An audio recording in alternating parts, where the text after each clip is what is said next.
Continuar con el análisis de qué fue lo que sucedió, de qué se trata este ciberataque a Pemex y cómo podría impactar la seguridad nacional. Nos acompaña de nuevo Israel Reyes, el ex experto en ciberseguridad, y Andrés Velázquez, fundador de Mática. Tiene un laboratorio ciberforense y me imagino que ya el primero del país, bueno, el primero de Latinoamérica, pero eso fue hace como un chorro de tiempo. O sea, nos conocemos. Sí, pero si le hubieran prestado atención no estaremos en esto. Oye, Andrés, a ver. Este tipo, en la primera hora del programa, en la versión de inglés de este noticiero, hablamos un poco sobre qué fue lo que pasó en Pemex. ¿Cómo, por ejemplo, con un laboratorio ciberforense, este tipo de investigaciones de ransomware, y ahorita nos explicas exactamente, ¿cómo se hace esta investigación? Pemex, ¿qué está haciendo ahorita o qué debería estar haciendo ahorita? Ok, el ransomware es un malware, es decir, un código malicioso que lo que busca es cifrar la información, es decir, que no la puedas llegar a utilizar. En algunos casos el ransomware ha logrado el poder llegar a enviar y exfiltrar un poco de información. En este caso no sabemos si lo está exfiltrando o no, pero estamos creyendo que no hay una exfiltración, que simplemente bloquea su uso. ¿No puedes usar tu servidor o tu computadora? No sabemos. Simplemente te aparece una nota de rescate donde entonces tienes que estar pagando para recuperar el acceso a la información. Ahora, el ransomware en los últimos años ha sido tan actualizado para poder llegar a tratar de que no podamos hacer nada. Sí. Entonces, desde un punto de vista forense, ¿no?, que es la parte reactiva, hay muy poco que hacer. Mira. A lo mejor lo que puedes llegar a detectar es el paciente cero, ¿no?, por dónde entró, esa es una de las opciones, y el tiempo que te va a tomar el poder llegar a encontrar una llave o una cura para poder llegar a abrir la información pueden llegar a ser años. Porque la razón que te hago esta pregunta es porque acabamos de escuchar al secretario de Seguridad Pública, Alfonso Durazo, decir que hay una investigación. Aquí el problema, creo que, Israel, es que habría muy pocas personas que verdaderamente podrían hacer la investigación post facto o hacer una post-mortem. Olvídate el post-mortem, o sea, que puedan ellos verdaderamente tener un caso penal y mandar a la cárcel a alguien por no sé. Aparte les pagan en Bitcoin y demás. Israel, tú hiciste un análisis en el 2007 precisamente al sistema cibernético de Pemex. Platícanos de esos aprendizajes, cuáles se aplicaron, viene desde la administración anterior, estas fallas. ¿Qué está pasando? Mira, el análisis fue un análisis de riesgo para detectar cuáles eran las vulnerabilidades en lo que se llama Mission Critical o misión crítica y soporte de misión, que son las bases de datos donde tienes estudios geofísicos que son altamente valorables. Nosotros sabemos que en la actualidad la información y los datos es el activo de más valor. Estos ataques de ransomware lo que hacen es precisamente secuestrar esa información encriptándola. Aquí lo que pasó y lo que descubrimos en el 2017, que fue en la administración de gobierno pasada, es de que no había categorización de la información ni clasificación de la información, no tenían un plan de contingencia, no tenían unos procedures o protocolos de manejo de crisis y de respuesta a incidente. Y obviamente en el momento en que entregaste ese reporte se brindaron los recursos y la expertise para inmediatamente subsanar esas fallas, ¿verdad? Lógico, como sucede siempre en México, por eso estamos así. No puedo comentar en eso. Bueno, dado el hecho de que estamos hoy el día en esta situación, no se ha resuelto. El gobierno federal ha dicho que no pretende pagar ni un solo centavo y sin embargo, pues finalmente Pemex suministra una economía de $1 trillón, en inglés $1 billón. Entonces, podemos pensar que nos vamos a quedar sin gasolina. ¿Qué sabemos? Fíjate que esto va más allá de lo común. Mira, en la comunidad de inteligencia se ha estado analizando este caso porque tú sabes que una crisis energética puede venir de un ataque cibernético que le pase a México porque es principal productor de petróleo, o que le pase a Medio Oriente o que le pase a cualquier país. Esto sí puede afectar los precios de petróleo a nivel global.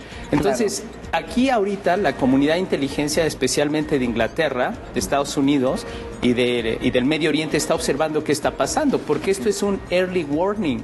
Sí, porque sucedió para Pemex. Sí.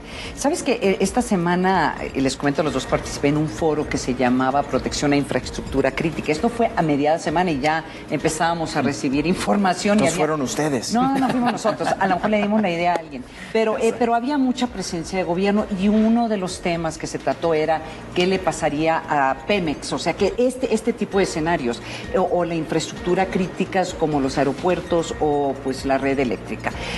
Y esto es una pregunta para los dos. Aquí la pregunta, aquí la interrogante es, se hablaba mucho de que se necesita mucha inversión para poder prevenir este tipo de ataques. Y entonces, en un gobierno pues que sí ha estado reduciendo costos en todas partes, a lo mejor parte del problema es que pues sí se recortaron en estos esquemas. O sea, no se hizo la tarea. Pero es porque cuestan millones de dólares proteger una estructura como Y miles de millones no protegerla. Pues claro, y es donde viene este elemento donde si quieres proteger algo y te va a salir más caro la protección que realmente lo que quieres llegar a proteger, pues no lo hagas. Pero si es al contrario, que es el caso de Pemex, hacer infraestructura crítica, pues tienes que implementar mecanismos no solo sí implementar soluciones que tienen que ver con invertir, pero también procedimientos. Y muchas veces un procedimiento no te cuesta tanto.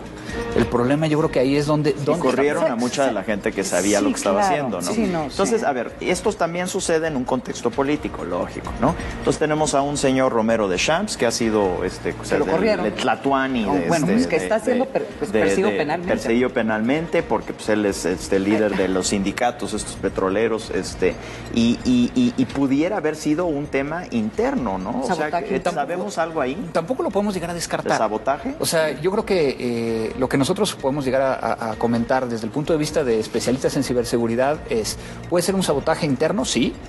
No nos cuadra por el nivel de especialización de lo que sabemos del malware, pero que puede llegar a estar ayudándose de alguien más. De afuera, pero también vamos a llegar a un punto donde creo que es muy importante no generar tampoco tanta paranoia. Claro. ¿no? Tenemos que ser muy cuidadosos en qué es lo que estamos diciendo. Es muy importante tu comentario.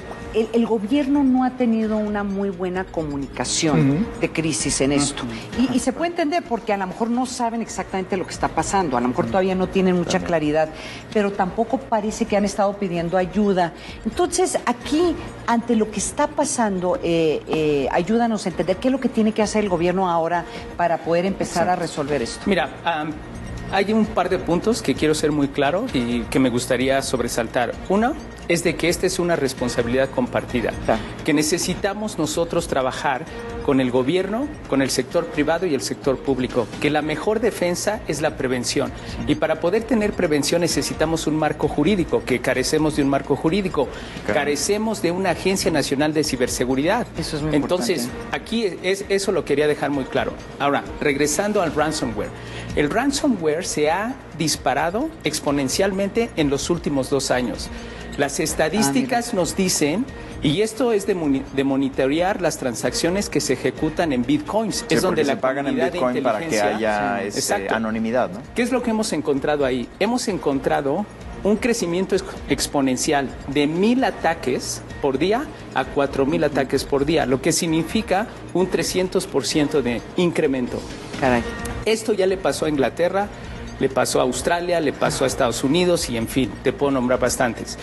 Aquí lo que hay que hacer, desde el punto de vista forense o de inteligencia, es hacer lo que nosotros le llamamos un Reverse Attack Analysis y empezar en lo que, como bien comentaba Andrés, en el número 0 y en el N+1. ¿Dónde entró el virus? ¿Dónde entró?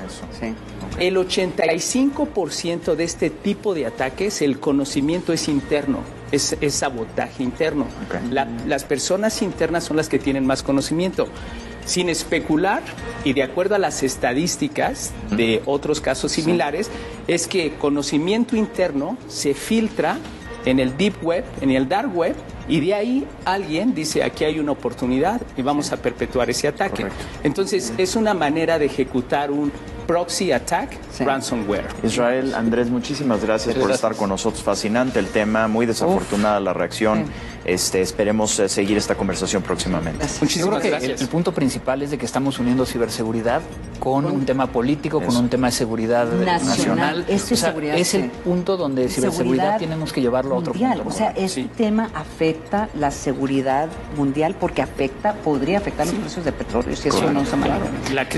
La futura crisis económica podría ser por un ciberataque. Correcto. Gracias. Bien, pues